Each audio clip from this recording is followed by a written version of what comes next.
in a time not too far from ours. Doing okay. Is she alright?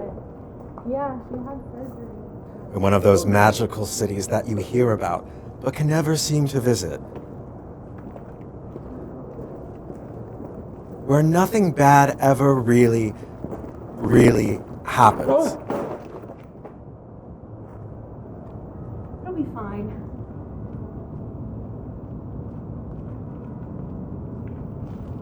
There lived a delightful young boy. Bassem, grow the fuck up! Who suffered from a very strange curse. It's a birthday cake, not a capitulation. It's cardamom. Oh, you know what it is? It's a bit fucking much. That's what it is. A bit fucking much. There isn't some secret white conspiracy. The DoorDash man isn't going, oh, Bassem? That's a brown name. Fuck up his cake. Big win for the Nazis.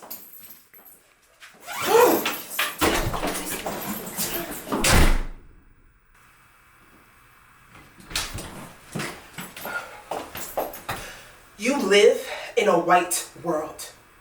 Get used to it.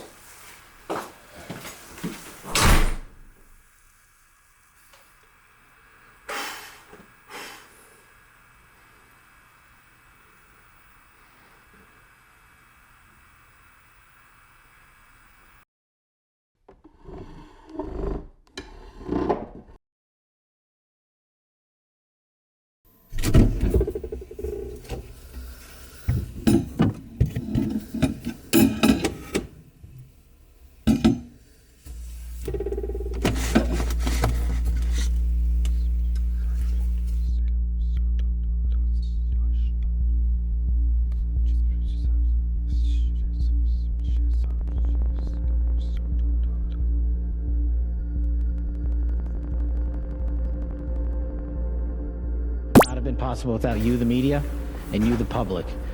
Lastly, to my friend, rest now, brother. We have the watch, and I'll see you in Valhalla. What the fuck? Ladies and gentlemen, Ayatollah Freddie Blassie, you are living out a lifelong dream right now in your stable, the world's heavyweight champion, the Iron Chief. But the test of his career just moments away here at Madison Square Garden. In other words, they pulled a 96er on us. Here we were trained, prepared for Bob Backlund, and they snuck this pencil neck geek in on us. Well, Breaking news. You live in a white world, Bassem.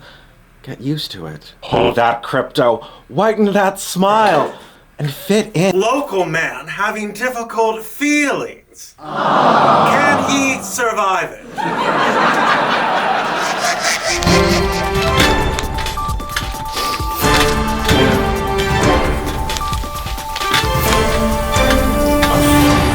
Good evening, and thank you for tuning into the Nightly Whiteout. After 34 years of tireless complaints about being cursed by the phantasmic forces of whiteness, local man Bassem Secondary is now officially regarded as absolutely unbearably, immutably insufferable. He is cursed, Mr. Secondary whines, to be haunted by the ghost of whiteness, which lurks in everything.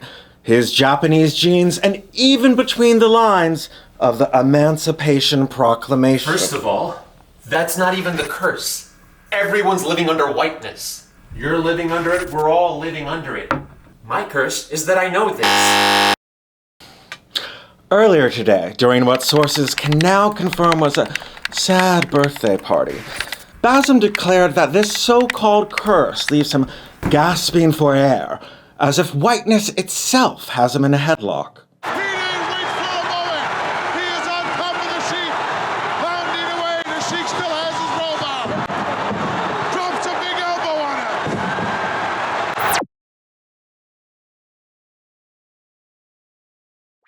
Sheik down in the center of the ring, still got his ring gear on. Secret feelings, secret, vampiric, life-giving feelings they hold in the folds of their hearts. And in a shocking twist, Local law enforcement reports that Basim has once again failed to provide a single shred of evidence. No document, no photo, not even a blurry video. We'd have better evidence if he said he was being haunted by the Yeti. I have proof in my body!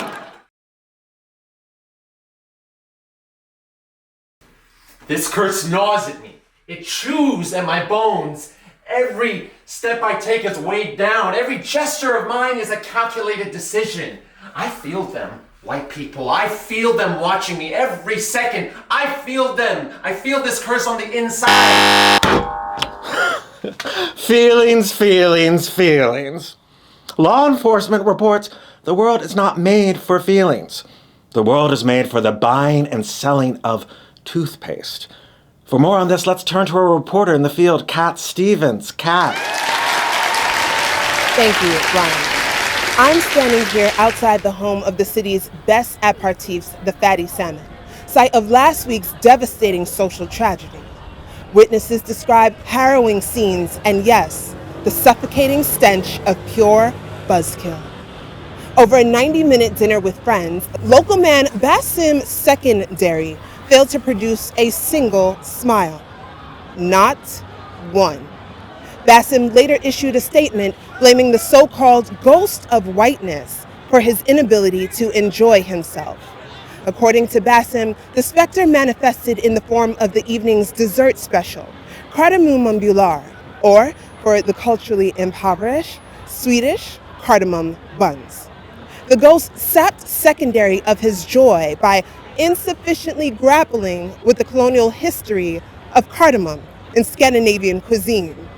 Basim claims that he later alerted onlookers to the ghost's cold, long fingers that were reaching into his mouth, turning the confection into ash. This reporter can confirm from personal experience that that was, frankly, a bit fucking much. Yeah, okay. You want me to be happy. You want me to smile over dinner. You want me to just ignore what I know and live a happy golden retriever life like everyone else. Woof, woof, woof, woof. You're asking for lobotomy, and I don't want to live a lobotomy.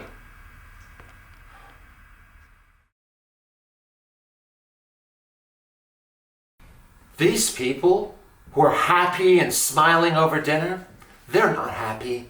They're scared. Because if they acknowledged what they were feeling, they'd have to admit that they live scared. They live in holes and crevices to escape whiteness. Well, I don't want to live with them. I want to... Whiteout investigative reporters have been unable to confirm any spectral activity at either Fatty Salmon or his birthday dinner. However, several witnesses report a wave of shitty teenage angst, mysteriously but unmistakably surrounding Mr. Secondary.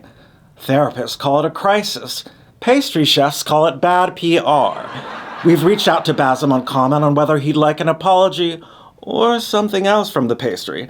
But as of airtime, no response. I don't want an apology. I want escape.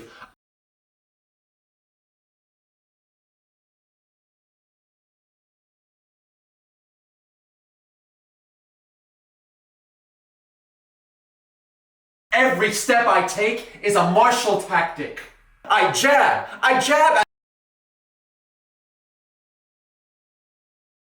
Despite his whining, Mr. Secondary has failed to provide any detail of his plans post-ghost. What will you do, Basim, when your ghost of whiteness is vanquished? When you are free to breathe, what will you do?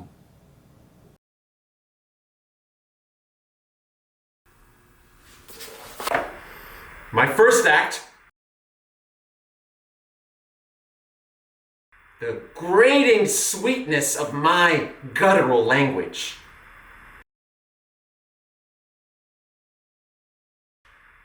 Khad.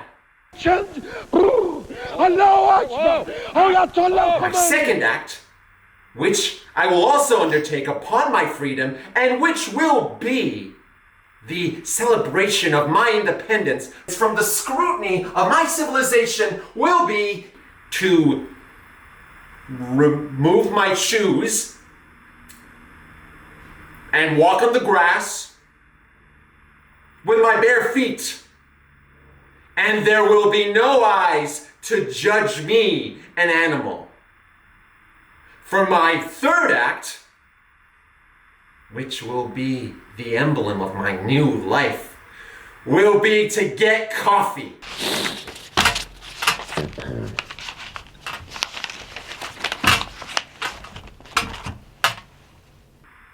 I will say secondary, not secondary, not sanitary, not sedentary, secondary. And they will never, ever spell it wrong again. All right, audience. What do you say? Shall we give Basim his dream?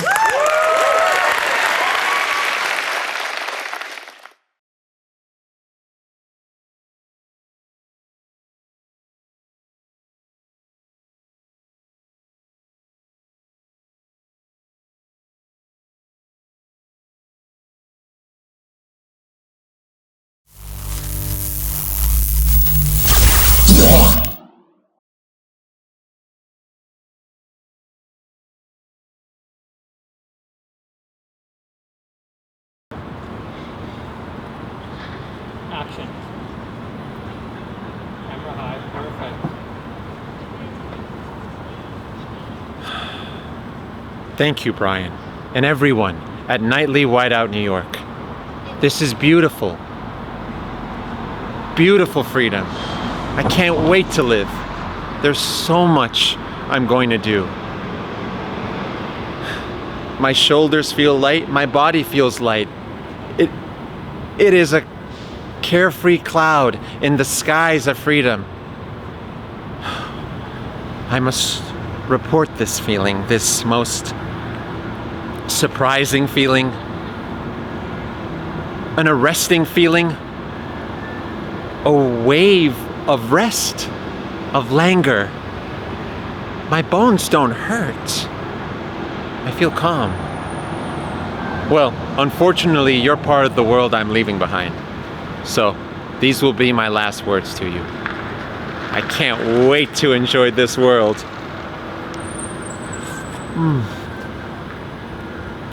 One small step for Basim, one giant leap for my kind.